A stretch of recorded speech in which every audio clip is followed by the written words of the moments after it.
PFT Thursday edition. Before we unleash Chris on his family for the weekend, we have some questions left over from the call that we made both to the PFT PM Posse and to the Chris Simms Unbuttoned Homies. So let's answer a few of them. Look, you could say it's lazy that we didn't actually sit down and come up with a topic, that we're letting you do the work for us. You could say all those things, and they would be accurate. That's exactly what we did. Every once in a while, we don't want to think of a topic. We let you think of the topic. Chris, here's the first topic that is on the minds of the PFT PM Posse, and this comes straight from the official PFT PM Posse account. What do you see happening with players and teams that have multi-year big money contracts if the cap has a huge drop in 2021 due to the absence of revenue from ticket sales and also popcorn and beer and hot dogs and everything else that goes along with the game day experience? Will star players have to cut or be cut in order to get under the cap, or will the NFL and the NFLPA come up with some other alternative? Chris, this is a real issue because we've always seen the cap go up and up and up and up. And as you sign players to contracts, you know there's going to be more money next year than there is this year. But next year there could be less than there is this year, and it could put some teams in a real squeeze. Could we see, in your view, an influx of a bunch of veteran players who are overpriced who get dumped because the cap has been slashed? I do think so. I do. I think it's a very real possibility. Now, I also think it's a possibility the NFL does find a way here to figure out some formula that maybe makes sense to save some of those type of casualties where, a team gets to, oh, hey, these three guys are cornerstones of our franchise and only half their contract counts against the salary cap or something like that for the 2021 season. I could see that happening. But I don't know. I haven't heard rumors. But, yeah, I think for star players who are underperforming and maybe the team looks at them and goes, ooh, they're not worth what we're paying, certainly in big-time trouble of being released or cut. And then I think the other thing is renegotiating contracts, and trying to figure out a way to where it makes sense for that 2021 season to make that number fit to where, yeah, maybe you have to give a guy more of a new signing bonus when you redo his contract or whatever, but it lessens the number for that yearly hit. I think you're going to see a lot of that type of juggling going on. But what do you say? Because I know you got a better feel for this stuff than I do.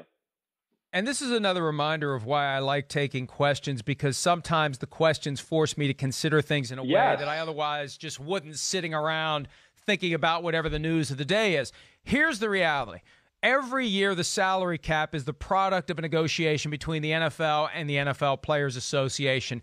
They pick the number together, and the teams aren't going to want to see a dramatic drop in the salary cap because they want to avoid having to cut key players, having to restructure contracts they'd rather not restructure. And when we consider that before too long, there's going to be a recovery financially, there's going to be new money that gets pumped into the NFL's coffers via the next wave of broadcast deals, they could essentially borrow against future salary caps. They could prop up next year's and take it from future years. So instead of having an explosion in the cap when the new TV deals kick in, they could keep the cap steady next year and make up the shortfall in the future years when more money pours in. It's almost essentially the owners loaning themselves money to pay players, knowing that in future years when there's more money coming in, less of it goes to the players. But that's an easy fix, Chris, and I hadn't thought of that until just now.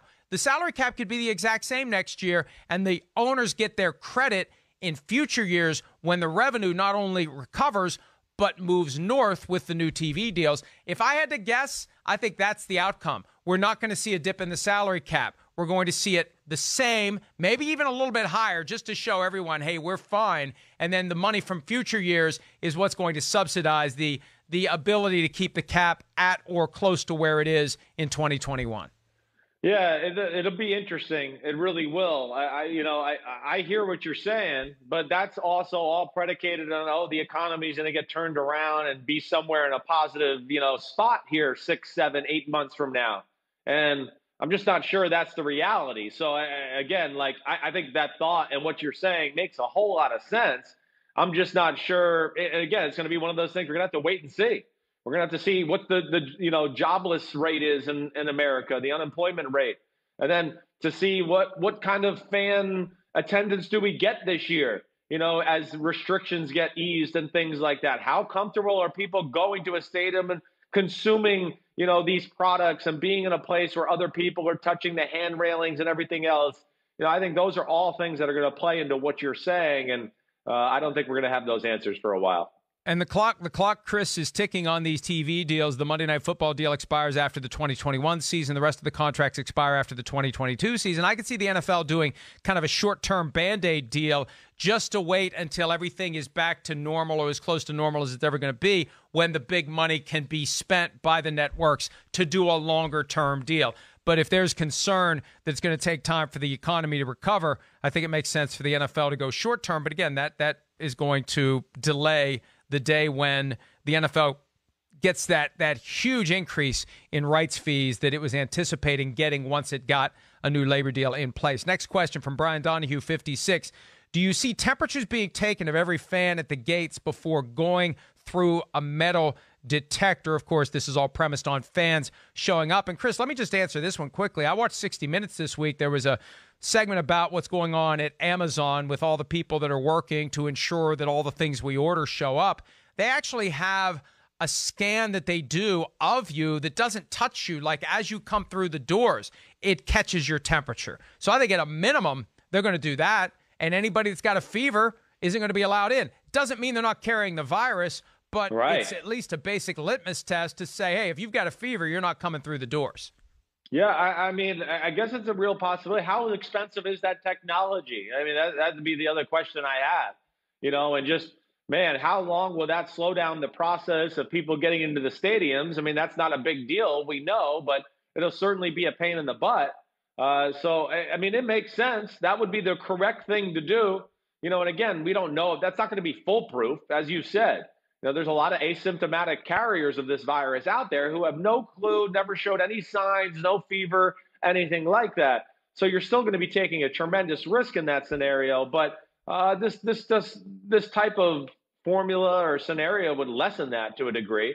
I don't know, but Amazon's got more money than anybody in the world, so they can afford that type of technology. The NFL is, unwilling to put 32 sky judges in a stadium or have somebody there to look at the proper inflations of the football because they don't want to spend money. Are they going to spend millions of dollars on temperature machines outside of each stadium? I don't know. I don't know how much it's going to cost. I have a feeling the technology isn't ridiculously expensive. And from the time angle, there's going to be plenty of time to scan people's temperatures, because when they do let fans back in, I think it's going to be a slow progression to your seat, because they're not going to just open the gates and let people flood in. Mark Cuban, the Mavericks owner, was talking about how the NBA is planning for that eventuality where you basically are ushered to your seats one at a time. Can you imagine how long it's going to take to get in and to get out of a stadium? People may stay away just because it's a pain in the butt to get to your seat and to get to your car, given the efforts to keep people properly separated. All right. Aussie Chiefs fan, love the show, Mike. I would love to get Chris Simms' opinion on how Trevor Lawrence compares to Patrick Mahomes in terms of arm strength, arm angles on throws, accuracy and velocity, just all-around talent. Thanks for the opportunity to answer a question. Listening from Australia. I don't know how much you've studied Trevor Lawrence, but based on what you've seen so far, is there any comparison in any of these metrics between him and the best quarterback in football? No, I can't say that there is. I mean, Trevor Lawrence is awesome. And don't get me wrong here. And he's got every chance to be the number one pick of the draft next year and deserves to be in that conversation. Mahomes is one of those guys, when I turned on the film of his last year at Texas Tech and I just kept going, oh my gosh, holy cow, what a throw. Why isn't anybody talking about this guy being the number one pick of the draft? I mean, I just can't tell you how blown away I was by him. And, anybody that doesn't want to believe me or whatever, go back and look at my old videos on Bleacher Report. I said it from the get-go. Lawrence is really awesome. He's got a real good arm. It's better than Joe Burrow's, who was the number one pick this year. But I think Lawrence is more of a, he's got the whole arsenal is available to him as far as throwing. I mean, all the clubs in the bag, touch, can drive the ball with power as hard as he wants. All of those things. But, I don't think he's in that Mahomes class of type players. I think he's more of like a more polished Justin Herbert, who we saw, at the number 6 pick this year. a slightly more talented version of like a Daniel Jones, who was the number 6 pick last year. I look at him kind of like that, but very poised, played in a lot of big time games, and can run, throw, got it all. We saw that the last 2 years in college football. And it's going to be fascinating to see what decisions he makes from a business standpoint about the coming season. The college season is in flux. At some point, he's got to just pull the plug and say, I'm not doing it. It all depends upon length of schedule, where the games are going to be played, the circumstances, everything, how much prep there's going to be before the games start. But at some point, the business decision will need to be made by Trevor Lawrence as to whether or not this is something that even makes sense for him playing one more year or just waiting until he enters the draft. I think he'd still be one of the top picks even if he doesn't play. All right. Important question from Tyler Forness. What was your favorite memory or scene from Jerry Stiller? And for me, it's simple. And last night I was down in the barn watching old Seinfeld episodes that included Jerry Stiller playing Frank Costanza. And there are plenty of great scenes and great moments, and he steals every scene he's in. But to me, the best one is when the Costanzas are having dinner with the Rosses in advance of George and Susan's wedding. And out of nowhere, because they're having Cornish game hen, so there is at least a connection to what's happening, Frank says, let me get this straight. You've got the rooster, the hen, and the chicken. The rooster goes with the hen, so who's having sex with the chicken? And Mr. Ross says, they're all chickens. The rooster has sex with all of them, to which Frank says, that's perverse. That, to me, is the ultimate. And I know he didn't write the line, and I haven't heard that he ad-libbed the line. I just think that whole scene, that whole moment, to me, I don't know that I'd want to be remembered for a scene like that once I'm dead, but hey, he's a comedian. He wanted to entertain people. To me, that's going to be the enduring memory of Jerry Stiller, a.k.a. Frank Costanza. That's perverse. Yeah, that's pretty good. Listen, I'm not the Seinfeld, what do I want to say? Viewer you are. I don't have quite the knowledge. I don't sit there and know every show to the extent you do. But when I always think of like Jerry Stiller, the first thing I think of on the Seinfeld show is, him yelling Del Boca Vista. Like him just doing that is always the mental image I get of him saying that. Or when George was moved and living at home and having to deal with that, those scenes were really hilarious too. But I think the whole like Del Boca Vista thing is probably the one thing that really jumps out to me about Jerry Stiller. And let me just add this, and I don't want to it's not necessarily political, it's more sociological than anything else, but I grew up in the 70s, and the world was very different in the 70s. The traditional roles of men and women in the family unit, very, very different than it is now. And I remember as a young boy watching the Carol Burnett show, and she introduced a couple who are married, and they have different names, Ann Mira and Jerry Stiller. And the idea of the wife not having the same last name as the husband in 1973 was incredibly foreign to most people, especially to little kids, right? And then she's funny. Arguably funnier than him, and she's taller than him by like 3 or 4 inches. It just like turned upside down. What as a kid in the 70s, the environment that you're in, you're processing what the adults perceive the roles to be of husband and wife in a household, and he had the self-confidence in himself, as you would say. He had the security as to who he was. He would marry someone taller than him, funnier than him. Go ahead, keep your name. I don't care. And that just was like a small little dot at a time when the world really was very different. That, I don't know, it's just a stone in the development of the world we now live in, where things like, a woman kept her name when she married her husband. All right, that's no big deal. It happens all the time now. But just that to me, and I don't want to go too deep with this, but it was so different from what you were used to seeing in the 70s growing up. And I think it was a good thing. And I think it was a good message for men out there about, being secure in who you are, even if your wife's taller than you, even if she's funnier than you, even if she chooses to keep her name. So I don't know. I probably bored you to death with that. But I was thinking of that last night, that, looking back on that at the time, it really was significant to me. Way ahead of his time. I mean, yeah, I mean, it's significant. I mean, you bored me a little bit there going down memory That's lane, all right. but it was still, That's but all it's right. still, it is, it just shows you how smart he was, how evolved he was to know. And like, you're right, self-confidence to realize that a lot of that stuff is just bull crap and doesn't mean anything anyways. All right, Corey Joskowitz, any consideration to bring a new pup into the house for you or Chris Simms? We talked about this briefly when we were doing the big sell for the Beverly Hills Dog Show, 8 p.m. Eastern, NBC on Sunday night. You've already got two, and you've got chickens, and you've got cats. All I have is the dog. I really want the second dog. Here's why I think I won't get the second dog. Because the first dog has locked onto my wife. And everywhere Jill goes, the dog is there. I mean, for whatever reason, Jill's the alpha. And the dog is with Jill all the time. Now, if Jill's not here, dog's with me all the time. I'm the beta. I'm that's fine. I'm the Jerry Stiller in this marriage. I have no problem with that. But her concern is, because I want to get a dog that follows me all over the place. I want my dog. You've got your dog. I want my dog. She's concerned that she'll have two dogs follow her all over the place, which probably will happen, which probably is why we're not going to get a second dog, Chris. Well, I think, I do think that you could pull it off. I do.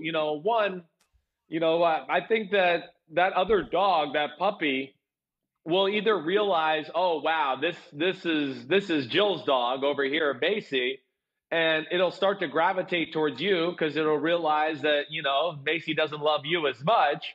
So I could see that happening certainly, or Jill ends up liking the puppy, and then Macy realizes, oh man, I'm not the favorite anymore, and then she is relegated to having you to be the favorite. So that can happen. Like, we have our dog Toto. My little girl was obsessed with Toto.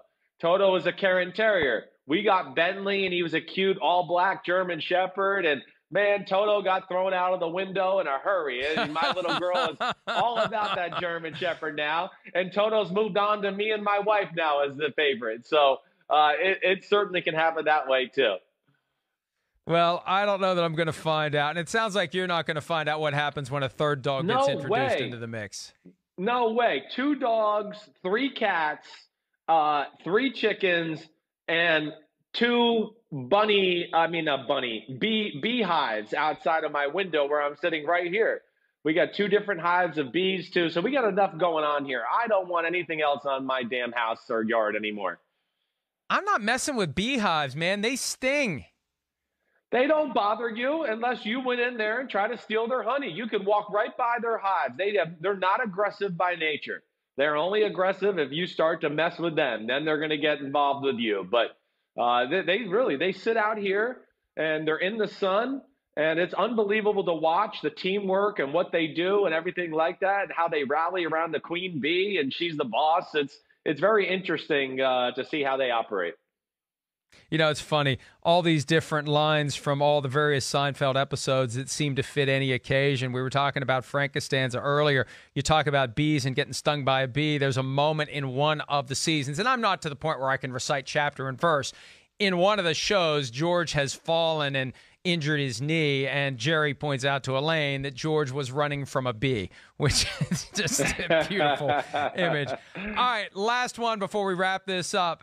Just Saying asks, were the Falcons ahead of the game when they pumped fake crowd noise into the Georgia Dome? Obviously, they got busted for that, using fake crowd noise to enhance the ambient noise. And that's a story now because there are reports, and Joe Buck from Fox has flat out said it's a done deal, although Andrew Marchand of the New York Post says it's not a done deal, that the networks will use fake crowd noise and possibly virtual fans. So when they cut to a wide shot, there'll be an image of fans in the stands, even if fans aren't there. Chris, I don't think they need any of that stuff. I think the game is good enough to survive without basically a laugh track. I mean, plenty of great sitcoms have worked without being, informed as a viewer what's funny and what's not funny. We know what's compelling. We know when to cheer. We know when to boo. We know when to scream. I don't like it.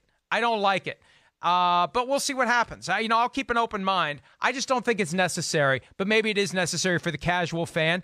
And if pro football is the only sport that's happening this fall, maybe there will be more casual fans that need to be indoctrinated into the game and need to be coached with that ambient sound, that extra sound, not the ambient sound, but the artificial sound on when to get excited about what's happening in front of them. Well, I mean, I'm with you, right? Okay, and the Falcons, yeah, the crowd noise. I always thought the Colts did that in the old RCA Dome, and even the Vikings back in their day on the old what How was that? dare you? How dare I? The Metrodome. I mean, yeah, the Metrodome. Excuse me. So there was always those Hey, rumors of that. What? Go ahead. I got 2 seats from that stadium. Did I ever tell you that? You know what? I think I do remember you telling me that. It was just really cool. I mean, I like that. It's good to have that. I have 2 seats from the old Yankee Stadium, which is important to me because I'm such a big Yankee fan. But with the crowd noise things, I'm with you where I don't need to hear the fake crowd noise. But I will say this, if I'm the NFL and also I'm the team that's playing at home, I don't know. Maybe this is what you do to create a home field advantage for the excitement of the matter, right? To where, hey, if you're the home team, the NFL sets forth a rule. You can make fake crowd noise up to this decibel level when the other team's on offense to, make it harder on them, to give you some sense of a home field advantage. I can see that being a very real possibility instead of just being 2 teams that are like, oh, yeah, we're playing in this city, but who cares where we're playing? There's nobody here, and it doesn't really affect the game that way other than we had to travel here. I think that'd be something that they might talk about and deliberate about a little bit. Now, look, there's one way to do this where the sound would be supplied only for the TV broadcast so they wouldn't hear it at the stadium. But if we do have a situation where the games in Florida have fans, the games in California don't, and there's a competitive imbalance, right, then you would or should allow the teams that are hosting games in stadiums without fans to use crowd noise. It would all have to be negotiated and executed properly, and you'd have representatives from both teams involved in making sure that the sound levels were right. I mean, it really becomes a can of worms, but I think it's fair. I think it balances out that inherent distinction between not having fans for some teams and having fans for others. All right, one last email that I just received, and this is an important topic that we need to address before we go. This comes from Terrence Searcy.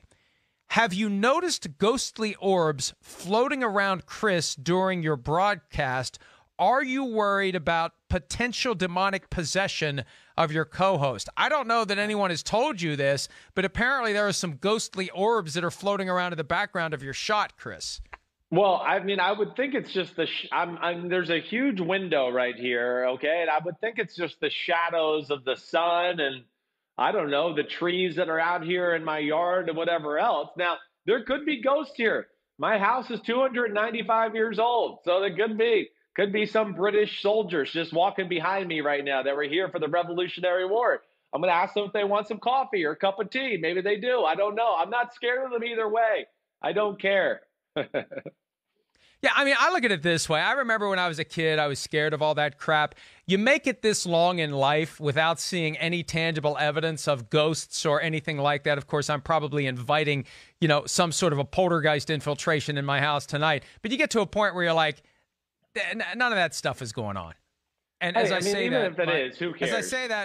As I say that, my phone is sliding across the desk. I got to go. I got to run, literally. All right, Chris, enjoy your weekend. Great week as always. We'll do this again on Monday. I'll be back Friday with Big Cat from his place in Brooklyn, and we'll be updating the website around the clock. Chris will be doing Chris Simms Unbuttoned later today. I'll do a PFT PM at some point. Either way, you can find us pretty much anywhere, and we'll see you Friday morning bright and early for another PFT Live.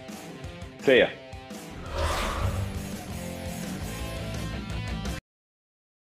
Hi, I'm Mike Tirico, and thanks for watching. Make sure to hit subscribe for the latest news and highlights from NBC Sports.